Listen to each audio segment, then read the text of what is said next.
Salam, hurmatly vatandaşlar. Şu gün 2024 yılın 28 april heptäňem ýeşilme günü. Hoş geldiniz. Demokratik Opozisiýasyň platformasynyň kanallarına. Hurmatly vatandaşlar, şu gün men bilen gepleşige Muhammed Döýüji, ýagny Konstitusiýonly Centryň ýolbaşçysy gatnaşýar. Muhammed ağa, salam aleykum. Selamünaleyküm Murat. Selamünaleyküm vatandaşlar. Hormatly vatandaşlar, şuňky çykyşymyzyň temasy Türkmen intelligensiýa ýüzlenmek. Ýagny demokratik opozisiýanyň adyndan Türkmen intelligensiýa ýüzlenmek. Ine gepleşigime başlamakam Muhammed ağa ruhsat berseňiz, men size Türkmenistandaky vatandaşlarymyň aşkaýadyny aýdyp bereýin. Ine Türkmenistanda koronavirus bolanyny tanjym edilen adamlar, ýaýtada ýaşuly adamlar şuňky günü ýüreginden tutup ölýärler. Ine şoň näme hiç kim bilen ok. Şol tanjym edilen soň häzirki ýa-ni olaň bedeni gowşak bolýar. Şo gowşaklyň ýa-ni tanjymyň esasyna ölüme getirýär. Ine şol zatlary medik tarapdan hünärmetler ýaňlantyrýar. Şunu hökman aýtyp beriň Murat ağa. Hökman suratda tanjymy kim ruhsat berdi? Kim ýa-ni şoňa karar çykardy? Näçip Hytaýyň tanjymy karar çykardy? Kim şonu eden bolsa, ýa karar çykaryp şonu getirden bolsa, şol adam hökman jenaýada çekilmeli. Sizin bilşiňiz ýaly olam Serdar Berdimuhammedow. Ine şol adam gurbanlyk ki hökman surasa jenaýada çekilmeli. Bir topar adam tanjymyň esasynda, ýagny tanjymyň hiçbir sebäpli ine ölüp gidip oturýarlar, ýaýtada ýaşurlarlar. Näçip şu ýazat edilýär, näçip şuň ya komissiya dörülüp şuň ýygarlaryny oklar, bize jogaplar gerek diýip ine vatandaşymyz Türkmenistandan jan edýärler. Ýene bir habar geldi, gennejeler ýa aýal maşallar jan edip bizar edýärler, ine şeýle diýärler. Ýol ýok. Garşylyk alynandan bäri bir kısım çağınla asfaltam ýollarymyza dökülmedi. Ýollardan geçerýärler, ýaş ýagaýsa diýdiňden palçyk geçip bolany.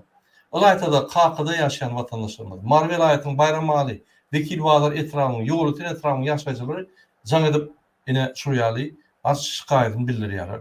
Ýol ýok, çağlarymyz okuw gidi bilen ok. Diýdiňe çenli çukur suw, traktor minip geçäýmeden geçip bolany ýollardan. Şunu gaýrat edip aýdyp ber, Murat ağa, egerde ýollar olmasa biz ýol etjek we ýürüş etjek diýip aýdýarlar. Ine Serdar we Gurban Berdimuhammedow. Siz häzir dünýäde pul böller, ýa-ni Arkadaş şäheri gurjak bolýaňyz we Arkadaş şäherine ýa-ni 150-200 milyon dolar ýalňyşmasam meçit gurjak bolýaňyz. Ine şu zatlar durdup, siz gasy çalt ýagdaýda ýollara geçmeseňiz, ýollar oňup başlamasaňyz, Kakan ýollaryny, Vekil Bazar, Bayramaly ýolutyn etrawynyň ýollaryny oňurmasaňyz, ine adamlar köçer çykyp ýollar beklejek diýe. Soň ýürüş etjek diýe. Ine men size Türkmenistandan gelen habarlary aýtdym. Indi bolsa biz kiçik bir video seyredelim şu Türkmenistandan gelen videolara Muhammed ağa. Bu temamyza geçelim. Hormatly vatandaşlar seyredin. Darganata Gydylbaydak diýilen ýerde, Gydylbaydak owasyna ine şu ýaly ýollar. Unutmaň.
Yine hormatly vatandaşlar, görüşmek ýaly.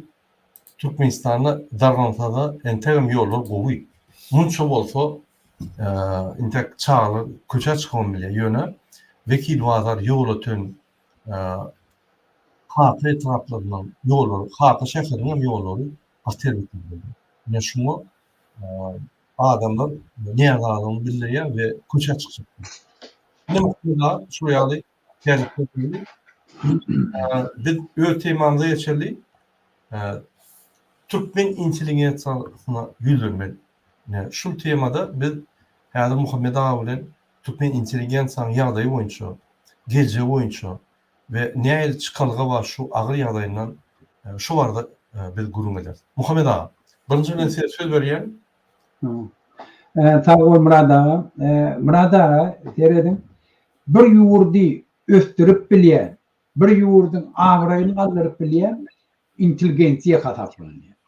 Yani ola hemme abrazowny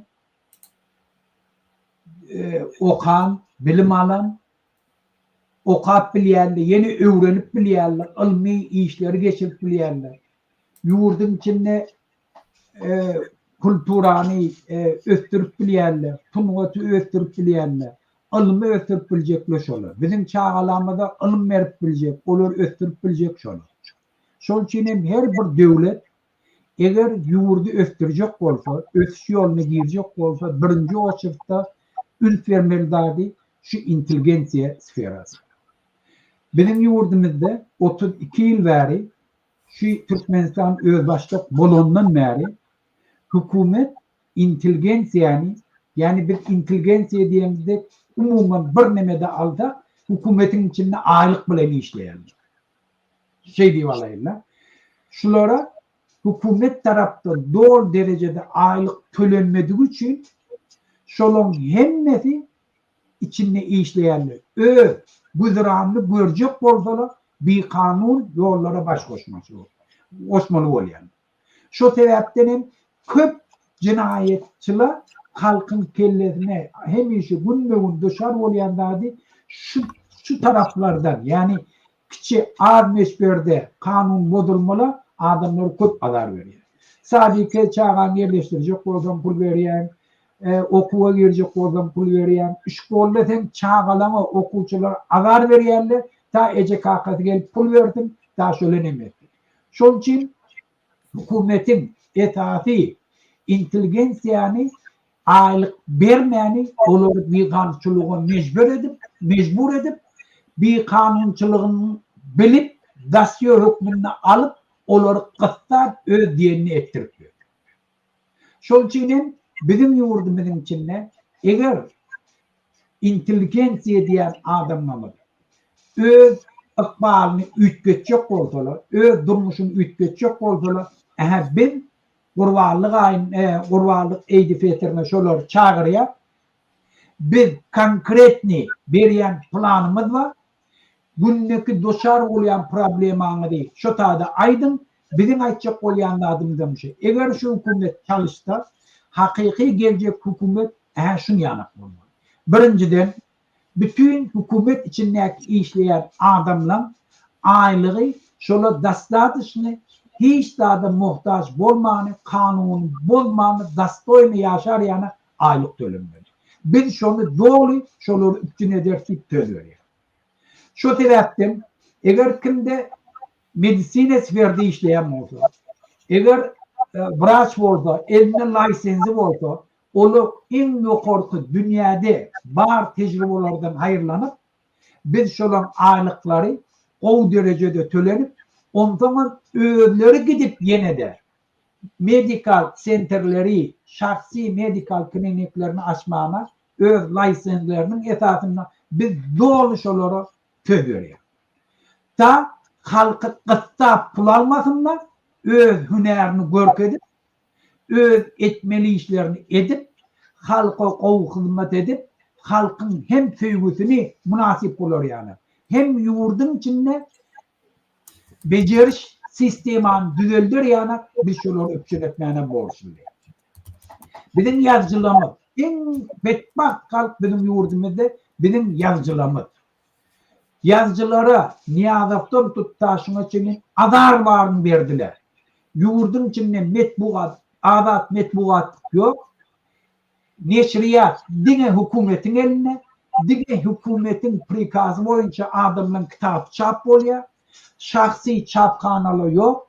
Şol için bizim yazıcılamız eğer bir zat yazarsa şonu çap etmeye hiç mümkünçülüğü yok.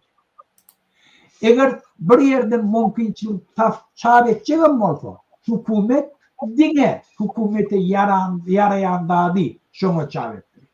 Şu sebepten eğer çap edibem indi men şunu bollum bir yerden pul taptım girdin çap ettiririm deyse de yurdun içinde şonu satıp şondan peyda olmayan gününü geçirmeyeni mümkünçülüğü yok.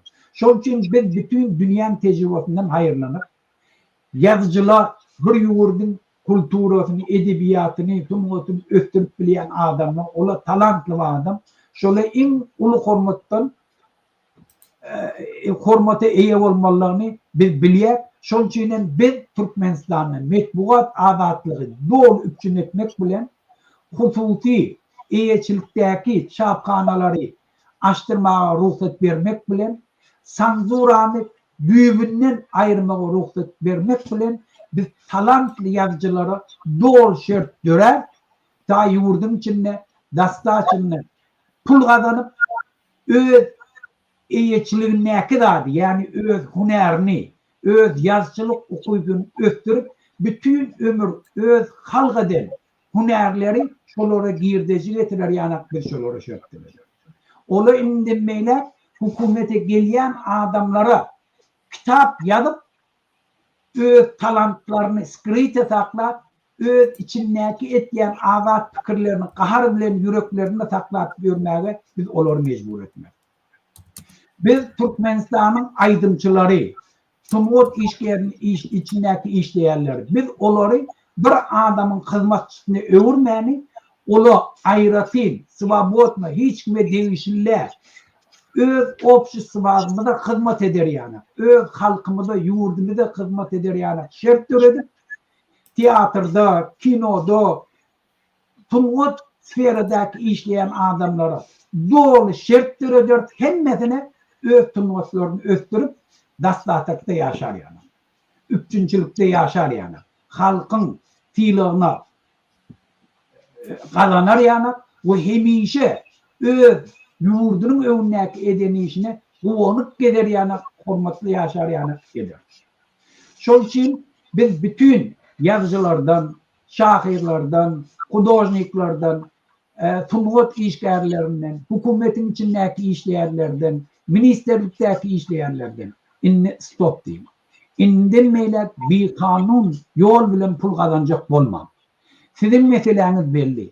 Sizin meseleniz şundan ibaret ki hükümet size hürmet koyana, sizi ulyana hürmet etye, sizin talantınızın iyesi, sizin okuyupunun iyesi, sizi yol açana, sizi bir kançılığa mecbur etye, size har olmağa mecbur etye, size yarancılık etmeye mecbur etye, sizi adamçılıktan, vicdanın, imanın atkalıyor.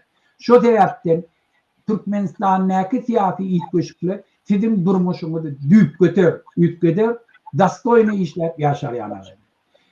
Yukarı üniversitelerde, institutlarda, kolleçlarda muallim olup işleyen. İndirmeyle siz hiç var öz okuvçuluğun ardından çörek almarsınız. Olar kıssa pul getirin, ondan men baha koyarım deyip onun önüne kişenmersiniz. Siz dastaşına aylık alarsınız. Biz Türkmenistan'ın içindeki institutları, kolleçleri dünya derecesine getirip, dünya sistemasına kavat getirip, onları hem devlet taraftan bütçe koyarıp, hem şahsi institutları açmaya yol açmak bilen biz muallimler, üniversitedeki işleyen muallimler, profesörlerin, akademiyadaki işleyenlerin ilmi östürmekte, okuvçuları kol terbiyelemekte, öz şahsi durmuşlarını büyük götür, dünya kavatgeleri yana şert ediyor. İnni hiçbir muallimi küçelip okuvçusunu mecbur edip kullanacak olmalı. Burada men bollum. Sağ olun Muhammed ağa. Benim bu boşluk olayan hürmetli vatandaşlar bizim inteligensiyalar. Siz muallimler, siz hünermekler, siz yani dürücülük işine işleyen yazıcılar, şahirler, aydınçılar, siz rejissörler, aktörler ve şunu mendeş yani ilmi yani gözlü, akıl bilen işleyen adamlar. Yine men size bir neçe materialy götüreyim. Sizin aylıklarınız näil bolmaly? Näherrak yine Ýewropada, Amerikada neçe sizin aylıklarınız bolmaly? Şoňa göre şonu bir seyret geçelim. Ondan men yani kepeşim dowam eder. Ünsörüm, hormatly vatandaşlar. Eger Ýewropany alyp görsek-de, yine seyredin. Ýewropada yine wraçlaryň aýlygy Irlandiyada ýylda $172.882 euro alýar. O diýmek näme? Tahminen $180.000. Ondan az köpre. $180.000 siz 10k paýlasaňyz diýmedim diýende $16.000 aýlyk alýar. Aýna. Ünsörün aýna wraçlar. Ine Niderlandada 160.869 euro bolanda dolar geçirsen 170.000 goly dolar aýlyk alýar ýylna.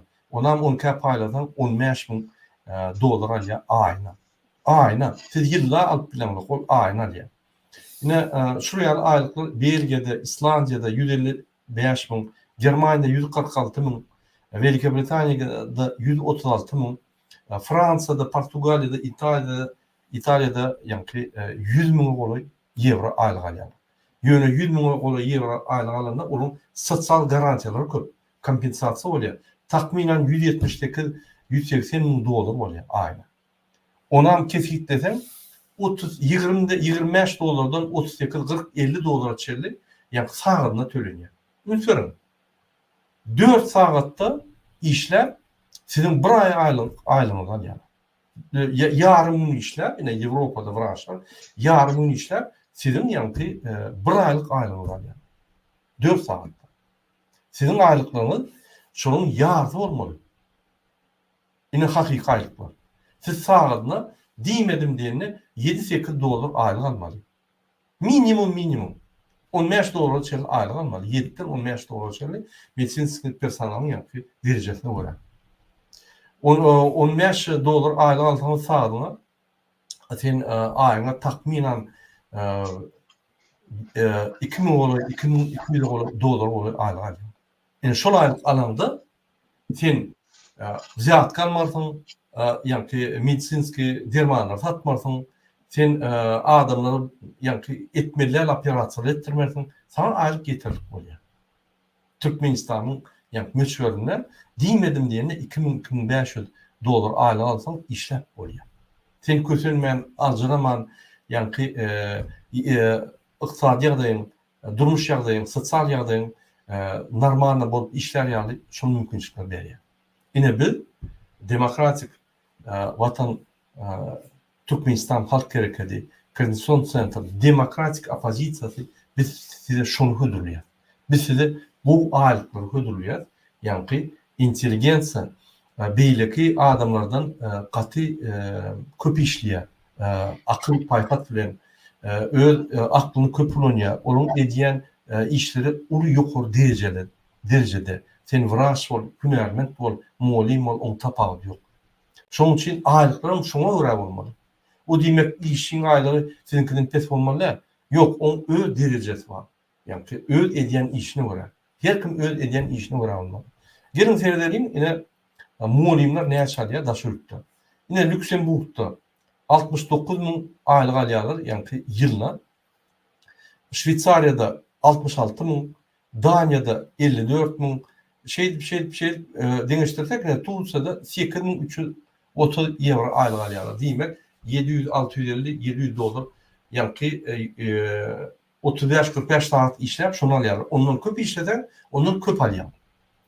Ine şol ýaly aýlyklar bolmaly bizde. Bizde pes aýlyklar bolmaly muallimde. Bolmasa muallim ziyat kalmaly bolýar. Institutdaky muallimler para almaly bolýar. Instituta girmek üçin ýa-ni Minobrazovaniýa ziyat kalmaly bolýar, rektor ziyat kalmaly bolýar. Şu pullar şolar alýarlar. Ýöne kanun ýolunda däl, bir kanun ýolunda.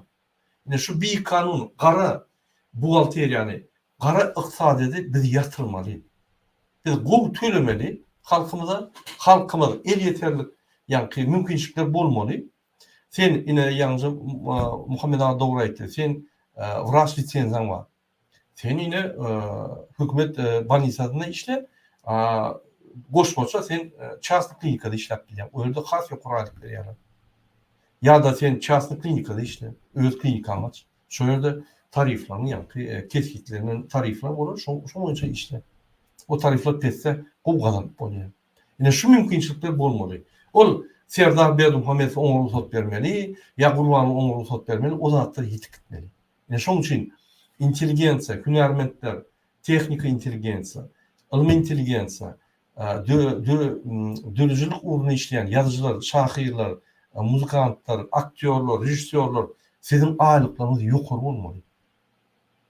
Ine şoň üçin biz sizi çağırýar, bizim etjek çalışmalarymyza goşulun.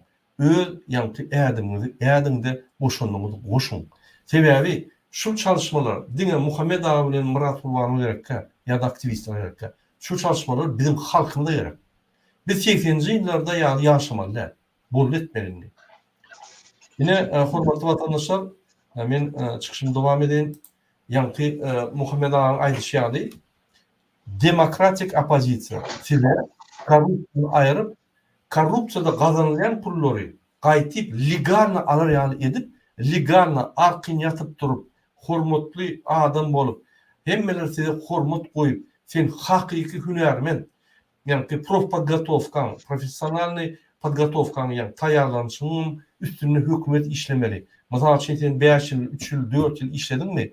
Sen derejaň peterip barýar. Täze tehnologiýalar çykýar, täze ýa-ni oborudniýa, medisin ýa-ni enjamlar çykýar. Ine şoňa sizi taýýarlamaly. Her wagt taýýarlap durmaly. Onda sen medisinaň ösüşi bilen deň ösüp gidýär. Şoň deň ösüşi bilen ösende täze enjamlar bolanda, onu sizin diagnostikaňyz ýa-ni has düýpli bolýar we has hakyky bolýar. Onda ýalňyşlar az bolýar, ölümler az bolýar.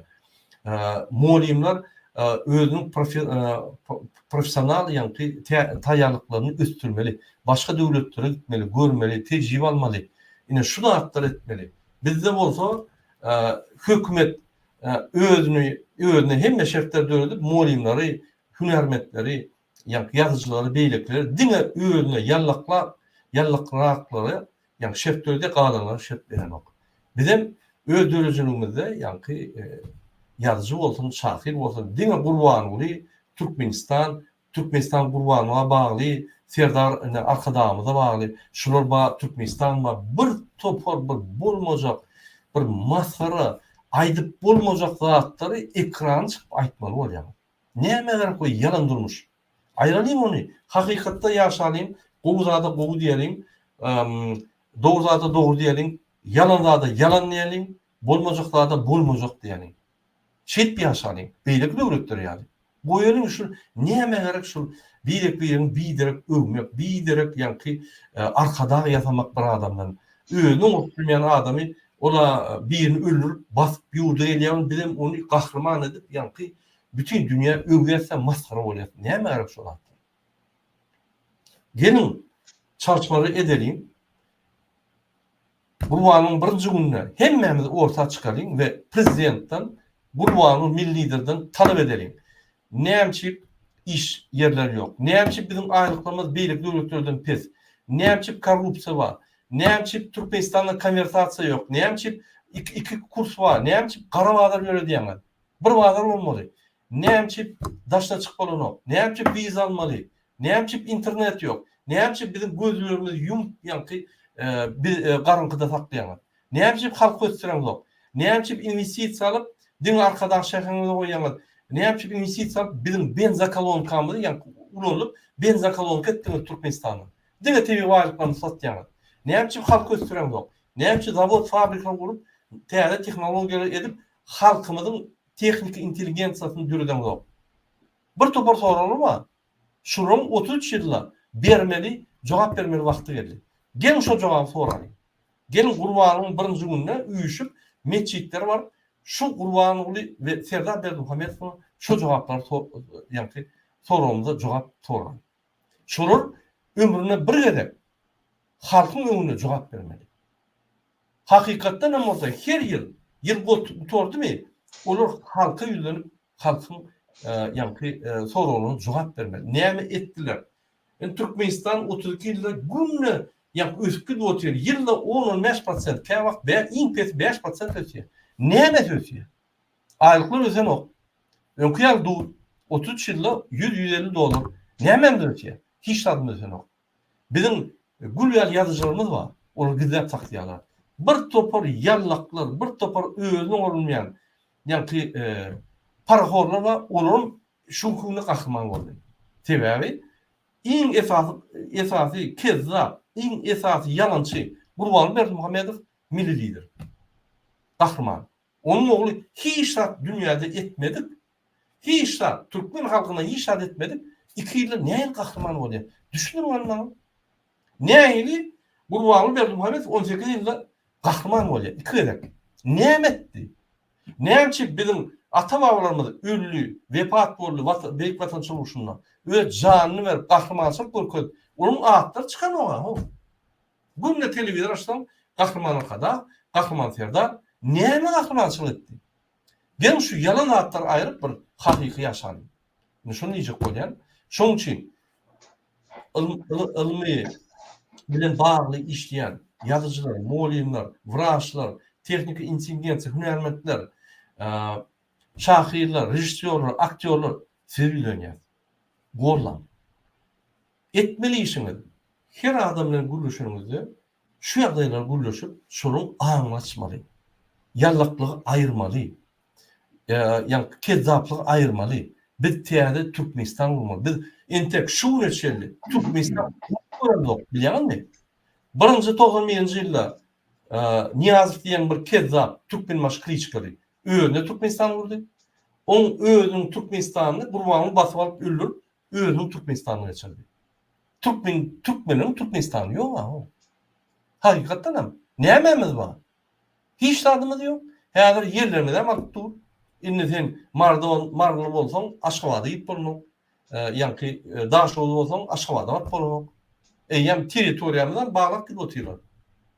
Indi öýe girip, öýlerimizden maldyň başgalar da malmıyor. Bezetmeli şu zatlar bolunni. Ýaşullar, men ýadymda yan kuşta oynamany başlamda gämide, ýaşlykda, änewde güýçli şahmatistler bardy. Men size bir zada aýdyp bereyim. Ýadymyzda bolmasa şu Aliyeshkin geldi Türkmenistana bir güýçli şahmatist. Şol gidip çägide bir çopan bilen kuşta oynady. Zor tutdy. Soňra interwýu berýär. Eger sizin şol ýaly güýçli bolsa, onda sizin şahmatistler näme? Şol ýaly intelligensiýa bardy. Ýaşullar hem gaty öňüdici, pikirler bilen öňüdici dünýä garaşlar bilen bardy. Häzir näme? Parlamentde barsaň, ýöne arkadagy şöhret, bir topar maskarçylyk. Goýup bolsa ne derýin şu zatlary? Muhammed ağa, söz sizden. Murat ağa, ýa-ni aýdyp geçenlerden dogry. Men o hemme intelligensiýelere bir daha aýtjak bolýar.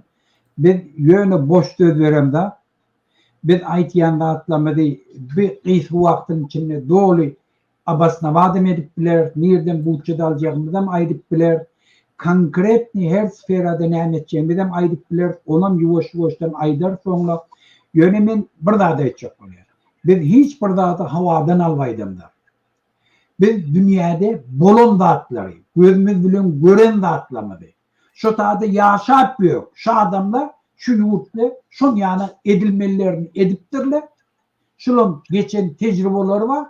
Şular alıp da biz aňyrda etjek bolýar. Şol üçin anyk edip bolýanyna göz ýetirenmiz üçin şunu aýtýar.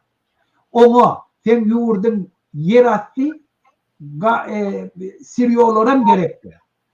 Panama diýip bir yer başlady, Orta Amerikada, Южный Amerika bilen Severny Amerikaň arasynda bir injejik bir neme. Şuň arasyndan bir kanal geçiripdirler, bir kanal nemeni Atlantik Okeany, Tihy Okeanyň arasynda. Şondan geçen suudnolar bilen hemen sistemasını düzelttiğim için bütün Latin Amerika'dan güdette kovu yaşayan. Yoksa şakal. O Latin Amerika'nın öde diktatı var devletleri o tarafta svobodno devlet bolon için neftem gazım yok. Yöne halkın minimum $700-800 aylık alıyor. Şu regionda en kovu yaşayanlar şunu. Ödem cemiyetim 4 milyon 4,5 milyon nasiliyeti var. Ben bana aytmağım bile ne diyecek oluyor? Vatandaşlar. Bizi hareden öz vicdanımıza kanuna karşı gitmeyene mecbur eden şu hükümet. Onun belli bir maksat bilir. Sizi ulfaklama için.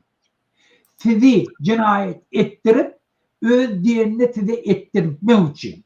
Şantaj etme için. Şol için aylığınızı kim veriyor? Sizi cinayete mecbur ettiriyor etmeyene. İşe girmenizde, pul verip girmenizde mecbur ediyor. Şol için siz o dudağa düşen adamlar. Sizin öz gününüzü görmek için öz soğustunuzun, vicdanınızın, namusunun karşısına gitmeli. Kanunun karşısına gitmeli oluyor.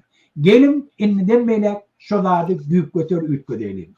İnni Türkmenistan'ın içinde hükümet işine girmeklikte hiç vakit biziyatka alınmaz. Alınmar yanak şert töredir. Dünyadan bir yerde bak. Şu şertler ayrılanır. Aylıkla sen bir yerde işleyen adam kanunu bozup halkın karşısına gidip halktan zor bilen pul almar yanak eder. Şu hem yerde bak bilen şunu eder. İktisadiyetin ötüşüne göre de halkın aylığın son yanak kalar. Şunun için biz şunu biliyor. Şunun kunem eğer biz hükümette siyasi güçlük bildirsek bizim halkımızın, intelijensiyamızın yağdayı büyük götür ütpeye. Onun üstüne de bizim yurdumuzun yer astı mali ören köp. Biz ta iktisadiyetimiz bir belli dereceye yetkençe biz şunu bir bazı hükmünde de hayırlanıp biler halkımızın o yaşamağında. Şu sebepten hem de size varlı. Eğer indenmeyle öz vicdanınızın, namusunuzun, kanunun, imanınızın karşısına gitmeyecek olsanız sesinizi çıkarın, fikir edin, kurbanlık namazına varın. Biz şunu söz veriyoruz, hem de biz büyük götür, üç götürümüzde. Şunu önem bilen ait ya, bütün dünyada biz bilen hiç kimim şu haram dağdağını kollamak için sizin önünüzde durmayacağını biliyor. Yönettiğine bir şey, siz şu takmanmanı biliyor. Bunu burada abi. Doğru diyen, hürmetli vatandaşlar, men yalnızca aytıp geçtim. İnteligensa yeni öğretmenlerden ümit verin. Şunku günü siz öz maşalağınızı özünüz dolunduruyorsunuz. Aylık alıyorsunuz. Aylıktan gerekkel kitapları türüyorsunuz. Gerekkel yani çevreleri türüyorsunuz. Sizin aylıklarınızdan şu çevreler, şu kitaplar yani çap edilmeliler. Sizin aylıklarınız öz gücünü koyup, niyerliğini koyup yani çağrıları ürgülüp ya hünermetlik işinizi edip şu hakiki aylığınız, onun hiç kim hakkı yok sizin aylığınızdan yani gazetelere, jurnallara, arkadan yani sadakasına, arkadan kitaplarına, arkadan çevrelerine, arkadan yani her bir proyektine pul tutmanın hakkı yok. Tutun ya. Sizin sorunuz. Şu vakitte ünitlerim, siz öz hocalığınızı yani dolunduruyorsunuz. Her bir hocalığı dolundurmak için eğer iki adamdan varatılmış hocalık olsa minimum $450 kazanmak oluyor. Yani mana yaşayacak olsa. Vaktinde yani inip, vaktinde yatıp, vaktinde eşikler alıp aç, yani onu gidip çıkıp yılla bir gelip 30 kadar yani minimum $450 şol maşgala almalı. Yani 1-200 belki 250 dolar aylık, dolar meşhurunu aylık almalı. O demek şun kurs 20 mi? Realni kurs var mı? 20'den alıp bolayam, 3,5'dan alıp bolayam, onu hata etmeler. Demek ne şu kurstan 20'den $450 yani adamı almalı aylık. Minimum. En mümkün. Şol aylığı siz alyanız. Köpüğünüz. Barınız değil. Paraxorluq edip, ziyat kalıp, o bir bolmajak problemleri düzüp, yani zanaveska pul alıp, medikamentleri pul alıp ya gerekmeyecek zatları pul tüledip ya da hükümetin beren zatlarını yani satıp onu operasiya edip yeni bir zat edip almalı oluyor. Demek şu pullar ba yönü olur gara yankı gara buhalteriyada gara iqtisadiyetde aylanıyor. Niye mi garip bir de gara iqtisadiyet? Bir kurs alım normalini şu pullar ba bir terden pul dürütmeliler. Bir de şu pulları köpeltmeli. O demek neyme? Şunk oğurlayan paraxorluklar durulup bir paraxorlu durup bilsek demedim diyene 10 milyardı ekonomika döküyor. Demek bizim satyan haritlarımız, paraxorluklarımız, çeken kontraktlarımız şu jaya pul tölecek bolsak 5 milyon, şonu 2,5 milyonu kurup bolya, şonu bakadın aldık bulur paralayana. Yok, şonu tıkşiyetli ulanıp biz ol ekonomiyany yine de halk üstürmek için, sosyal maddi adayını üstürmek için koyuyor. Demek şu pullar yöne bir aylanışını doğru eder. Ondan daşarı eksportu güçlendirir. Ondan daşarı adamlar bir topor adatlıkları verir, yerleri paylar. Biznesmenlere kontrol etmediği mümkünçülükleri verir. Kontrol gerek. Yöne o kontrolün düğü maliyeti çalışmalı. O kontrol gelip bunu basmak için edilmeliler. O kontrol gelip şu adam, şu toçka, yani mağazin olsun, zavod olsun, şunların kovu işler yani. Şunu neyen kömekleri gerek? Ha o şu salgıtları tölep bilmeyendir. Şunun indikide tersap olsun, tölümen deyip yani ona reyting verirler. O reytinge orada kreditler yaptırılır üstüne. Yani şu yani bir iqtisadi instrumentleri ulanıp etmeli. Onun için tecrübeli adamlar gerek, kunermetler gerek, inteligensiya gerek. Häzirki günde näçe halk tupoy bolsa, şonça yani şu hükümede bir baxt, ul baxt. Näçe? Tegi baýlyklaryny oglap bolýar, yani satyp pullaryny bolýar, arkadan şäher urup bolýar, arkadan şäherine ul 200 milyon dolar meçit kurup bolýar. Arkyn Akşapar bilen çykyş edip aýdym aýdyp bolýar. Aýgaran etçeňi bolýar da tege hiç kim o yüzüne serdilen o. Sorga aňarda dursun. Egerde inteligensiya öz hakiki borçlarını yerine getirse, yani halk bilen gürleşenini üstürse halkı, onunla halk büküp çıkıyor. Tebe inteligensiya mümkün çıkmağına mümkünçülük yok. Yitiryen zat köp. Yöne sağda halkını yitiryen zat yok. Yani genelcilerin deyiş yani. Eğer de köçeler kurulmasa biz büküp yolları bekleyecek diye. Hani bize bir zat etse etsinler deyip yüreğe düştü. Çağcıklarımız közenip yani diyizden su diye yaşayan aysa. O näli garşylyk 30 ýylla köçeli oğlanok. Entek bir gezek çağlam dökürlenok diye. Asfalda anada dursun diye. Şu yani şoň üçin size haýyş biz gelecekte, tiz gelecekte size programmalarymyzy aýdyp beririz. Haýsy ulugunda nähil aýlyklar ululur, nähil şertler düzdürür ýöne biz sizi din aýlyklary ululdup yani şertler düzeltmez, biz size hakiki şertler düzeltiriz. 45 saat işleyelim, koşmaça işleyelim, koşmaça aylık. 2-3 yıl işledin mi? Her 2-3 yıldan yani sen profesyonel yadayını ulutmalı.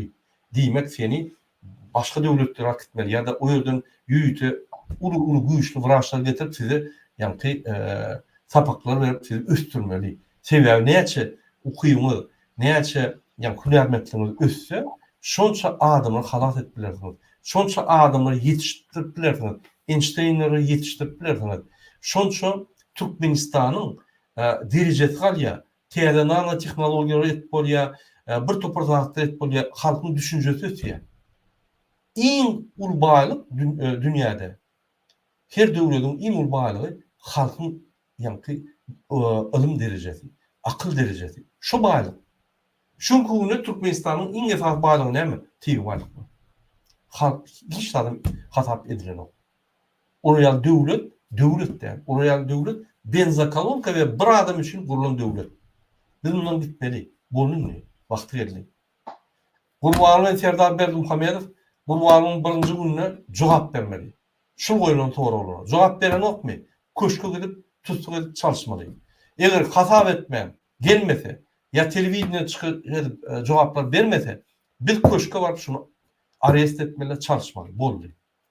Men polislere, emheme gulluklaryna, yani prokuratura, harbi, pograniçni gulluklary hemmeler ýüzlenýän.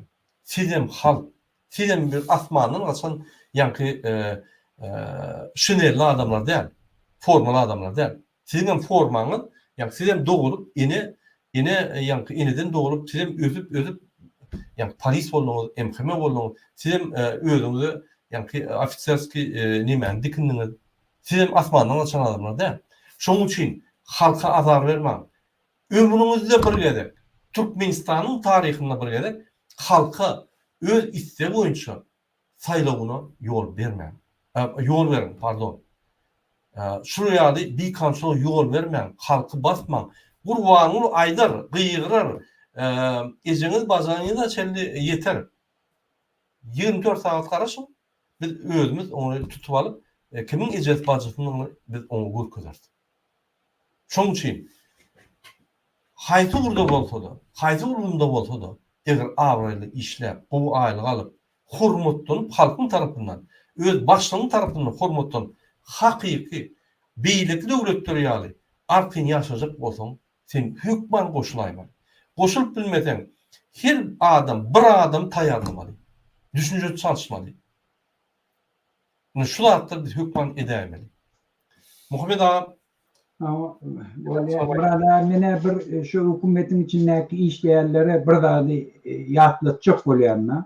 Inni dünýäi bütgedi. Biz 21-nji asyrda ýaşaýar.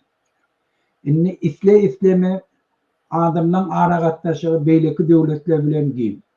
Eger Türkmenistanyna hökmenem, oňa hiç şeki şopa da ýok. Berdi Muhammed bilen oğlunyň gaçyp gitjegi belli. Ýa-da tutmak ediljegi belli. Şuna ykbalyny baglap, şu gepi bilen bir kanun halkyň garşyna gitýän adamlara ýüzlenip aýtjak bolýan adam şu. Häzirki dünýädäki bar kanunçylyk şu ruhsady berýär. Şular dünýäň haýsy kunjeginde de bolsa, şolary halkyň şu ýurtda konstitusiýasynyň garşysyna giden üçin islenlik wagty. Yani ta ömürleri ýaşap ýokka şolary bilseler, arda ýa-da dürlü döwletler şuna palnamoçylar ba, şolary sud etmäne, şolary eden jinayatyna jogap berdirmäne. Geçen hepden içinde Siriýeň bir ulu derejeli generalyny Şwetsiýada tutdular.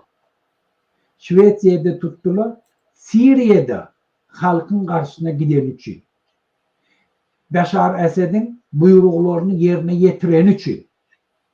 Iminni advokatym, men hiç zade bilemem, men bayenni, ýokarda näme prikaz berseler, şonu yerine getirdim diýip zaşşat etjek boldy. Olam bolmady. Häzir şu proses gidip otdy. Şoňa bütün ömürlük Şwetsiýada ömürlük türme hökm berjek bolýar. Men näme diýjek bolýam Muradaga? Häzirki dünýäde eger sen halkyň isleginiň garşyna gitdiň, haçanam halk köçe çykyp öz hak hukuklaryny kanuny ýol bilen talep etdi. Hökümet çinowniklerini konstitusiýany yerine getirmäge çagyryp, olam öz etmeli işlerini gelin edeni işleriniz jogap berin, katap berin diýip çagyrmagy olam haklary bar. Şoňa hiç kim garşy gidip bilmeli. Ne hökümetin polisiýasy, ne kembeleri, ne prezidentski nimelerinin goraýjy dwaresyň nimeleri, ahranalary. Şol üçin hiç kim halkyň şu talapynyň öňünde durup bilmeli. Kim şoňa öňünde dursa bilgin jinayet işi sizin garşyňyzda olgunor. Siz niräkde gaçyp gitdiňiz, hökmen ele düşýäňiz bellidir. Men şunu söz berýän, teräbi şu boýup duranlar. Şol üçin her bir ýurdun içinde halk hereket edenle polisiýa şolary goraýar. Polisiýa diňe bir ýagdaýynda şu zatlara goşulýar. Olam öz nimeň içindäkilerin arasynda dawa boljak boldy. Büýdürgünçilige ýol berjek bolsalar. Şol mitinge gelen adamlar vurup yenşek bolsalar, şolaň garşyna durmaly. Miting etýän adamlary goramaly. Olaň borçy şondan ibaret. Yani konstitusiýa olara şonu diýer. Siz halky goramaly. halkın protestini oramalı. Tebe konstitusiya boyunca halkın protest etmeni, hükümet yol başçılarını jogapkärçilige çağırmağa hakkı var. Şu sebepten men hemmetine yene bir gödek görüyen. Halkın karşısına gidecek bolamam. Sizin ıkbalınız halk bilenler, şu tarzda yaşamalılarsanız bir tane karamdadani bilýäňiz, siz bizden beter gowulýäňiz. Şol üçin ona ıkbalınız bağlamam. Bir de düşünükli. Şu atlam halk sesini çıkarmadığı için siz hem ne ilaç edeyim, şu taraf düşüp dursanız birli neme bilen priçineler boyunca häzir işläp berýär. Ýöne halk tereke edenle halkın karşısına gitmez. Bolun brada. Sağ olun. Benim bir goşluk aýdanmyda ine MHM, polis, prokuratura, suwutda işleyen adamlara ýüzlenýär. Ünsörüm, bizim 6 milyondan gowrak halkymyz bar. Bu ofisial maglumat, Türkmenistan berýän maglumaty. Ýöne menin pikirimçe 4 milyon gowrak halkymyz bar. Indi siz 4 milyona halkyny gowraman, şolun konstitusiýa boýunça haklaryny gowraman, demek 2 adamyň hakyny gowraýar. Onun gurbanyny Serdar Berdimuhamedow. Bu logika giýrene kol. Türkmenistan diýip şu 2 adamyň hakyny gowraýar we galan 4 milyondan gowrak adamyň haklaryny gowran yok. Gaýtyp onun haklaryny bolup, şu dine 2 adamyň ýa hakyny gowraýar. Talayan adamlar. Awa, onun adamym halky talap, arkada şäherler gurýar, bir-birini öldürüp ýa-ni prezidentler berýär, atasy oğluna berýär, adamlar hasap etmän, seslerini seyretmän, bizim seslerimizi oğurlar. Dine şoň üçin biz şu tutsalar edip basmadyk. İkisinden. Şoň üçin hormatly MHM, polis, prokuratura, suwut işgärleri. Soňky ine 3-4 aýda sizin hereketleriniz üçin köp taňa ýakladym. Ramazan bayramy geçdi. Bir arrest etmediňiz. Näçe adam bardy? Özüňizden baryp Ramazan bayramyna aýda okudyňyz. Taňa ýakladym. Şu ýaly halk bilen bolup hereketler etmeli. 4 milyondan goloy halky, bar halka seyretmän diňe 2 adam ýa-ni gurbanyň Serdaryny seyredip, onun haklaryny gorap, olary hemme ministeriýasy bolup saklamalylar. O näde dogry? O sizin iş prinsipiňiz, ýa-ni kasam aýdan zadymyz düýünün bolýar.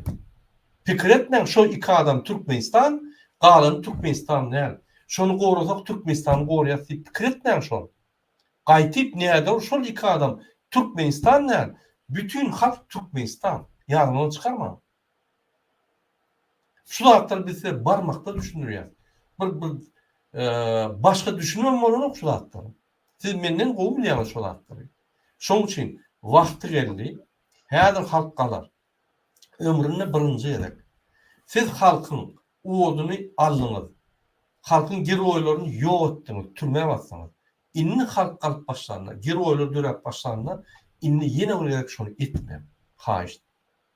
Her adam hakyny goramaly. Amerikan prezidenti bir kanun çıkarýar. Oň ýanky assistentti diýär, siz näçe beýle kanun çıkarýaňyz? O kanun size karşı diýär. Olam gönaý diýär. Şu men prezident. Erti men halk ýaly adam. Şu kanun halky gorýar. Mene gorar erti diýär. Şol ýaly, şol adamlar siz şolu azatlyk berseňiz, şolu ýa gahrmanlyk dörep başlady halkyň içinde. Erti döwletiň hem senem hemmetini gorar. Konstitusiýany gorar. Sen çağalın hakkını gorar. Sen gecini gorar. Düşünün şu zatlara. Fikir etmeň, bir revolýusiýa etjek, ondan pul allyk, mundan pul allyk, täze gelen munça da bolmaz. Ol MHM metodikasy. Bizim aýdan zatlarymyzy şunu içerli aýdan ýok. Bizim size wada berýän zatlarymyzy şunu öňeçelli aýdan ýok. Bir prezidentim aýtmady, ýa bir çynowniýam aýtmady. O nähili şol ýaly bol. Biz durly, biz başaça, biz hökümetde işlemdik, pul ogurlamdyk. Öl ýa-ni janymyz bilen gazanýar hemme zatlary. Biz gazanjyň derdini we gazanjyň gadyryny bilýäris. Bilýän adam. Şonuň üçin halkyň ýa-ni işläp gazanýan gadyryny, halkyň adagyny biz gowy düşünýäris. Sen şonu görüňde tenin dagy diýär. Edil şol ýaly sen kösenýär. Biz ol çynownik bolup işläp, pul ogurlap, bir topar jaýlar edilip daşary ýurtlarda ýa-ni binalar edip girip ýörende. Şonuň üçin täze gelen öňküçi de bolmaz, öňküýär bol diýip ýadyňdan çykarma o zatlar. Mümkin däl. Bizim aýdýan zatlarmy diýip, bizim size düşünürýän zatlarmy indi şu geçerli. Intek bir sana pozisiýa düşünürip gören o. Çeýnep berip oturýar. Häzir syýasy programmalarmy diýip, ykdysat programmalarmy aýtsak, indi şonu intek hiç kim aýdyp gören o. O näme biz gurban bolýar bolarys? Mümkin däl. Bizim içimizde ganymyz başga, bizim içimizdäki molekularymyz da başga. Bu näme biz gurban bolýar bolarys? Şu neçeli halkyň arkasyny tutup gelýär. Şonuň üçin hormatly watandaşlar, çalışmalara taýarmy? Etjekmisiniz? Gelin edelim. Bir gezekde bir günne hemme zat bolýar, hemmemiz goşulsak bir sany okum atylmaýar. Bir sany adam kösenmeýär. Çalışmalar bayramçylyk bolýar. Hakyky Gurban bayramı bolýar. Ine. Muhammed ağa, şunuň bilen biz ruhsat bersen gutaraýly efirde. Bu tormakak men sizi bir daha da çağıracak bolýan hormatly watandaşlar, bize görüşe, maddi ýagdaýdan kömek görek, diňe maddi ýagdaýdan da bize köp kömek bererek, ine maddi ýagdaý üçin men ýürüte sayt görkezeyim size. Ine şu saytda donation diýip bir zat bar, internetde. Ine donation bar. Şuna bassaňyz, pardon. Şuna bassaňyz donation'a ine ýürüte 4 hili kömekler bot bilen. PayPal'da geçip bilýär. Adamly ýetkezip geçip bilýär. Patreon'la, Boosty we göni ýa-ni pul geçip bilýär.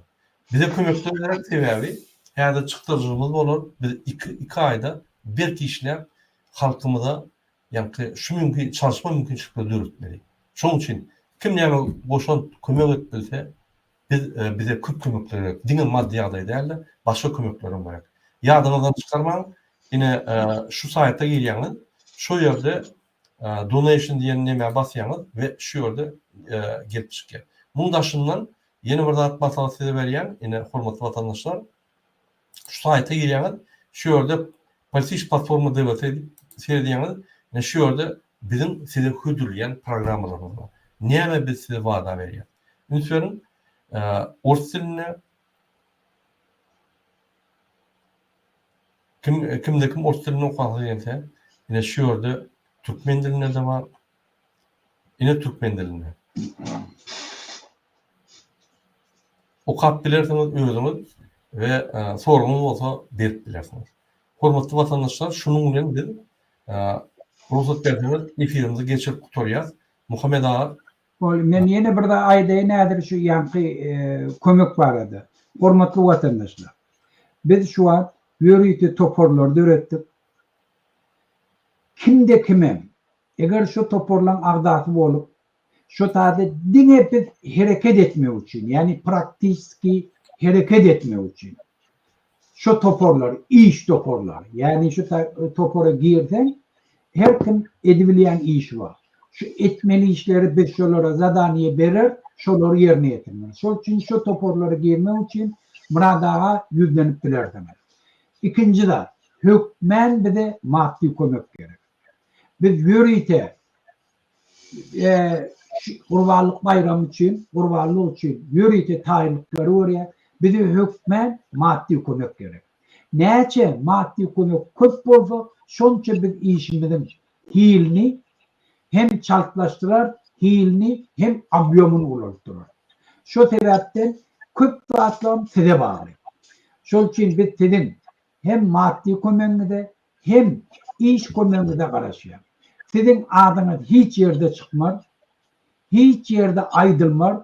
İş topora girýän adamla da ne ýüzüni açmak gerek, ne adyny vermek gerek. Diňe berilýän zadaniýalary günneki etmeli işlerini yerine ýetirer ýanak biz zadaniýa berer. Şol üçin bize goşulşyň, gelin hemmen bilelikdi. Inni demeýler, har bolup ýaşamaýlyk. Inni demeýler, wejdanymyzyň, namysymyzyň, imanymyzyň garşyna gitmeýlik. Gelin inni demeýler, öz ýurdumyzda eýe çykyp dastoýny ýaşaýlyk. Gelin inni demeýler, watanymyzy hiç kime taýlatmaýlyk. Gelin inni demeyle biz başkaça dünya cemiyetçiliğin rahatlıkta yaşayalım. Çağalamız taşlamayalım. Keseki yurtlarda ol olmayalım. Öz yurdumuzun hakiki eyeti olayım. Sağ olun. Sağ olun. Hormatly vatandaşlar, ine Muhammed Agattoğlu deydi. Kösünü bilip, yaşa bilip, başına maşgalalarımızdan ayrılıp, maşgalalarımız bozulup, bir topar yani problemalar çekibildik, indi koyuyoruz. Türkmenistan azat olmalı ve Türkmen halkı baktı olmalı. Vakti geldi. Bizim ayrıtlı yardımımızın vakti geldi. Biz siz şunu çağırıyız. Biz şu ayrıtlı yardımları etmeyene tayar. Hormatly vatandaşlar, şunun bilen biz öz gepleşigimizi bitirýär. Egerde sorunuz bolsa, kommentariýada ýazyn, biz size jogap bereriz. Egerde hereketler goşuljak bolsaňyz, ine men Telegram adresim, adym, familiýam aşagyna ýazylgydyr. Telegramda bizapasna habarlaşyp bilersiňiz. Günne habarlaşan adamlar bar. Intek şu neçeli birem tutulanok, hiç kim hiç tat bolanok, arkyň habarlaşyň, biz konfidensialnysty garantiýa berýär. Näme onda indi gepleşiklerçe hoş tagyň, hormatly vatandaşlar. Sağ olun. Türkmenistan hükmen azat bolan. Yok.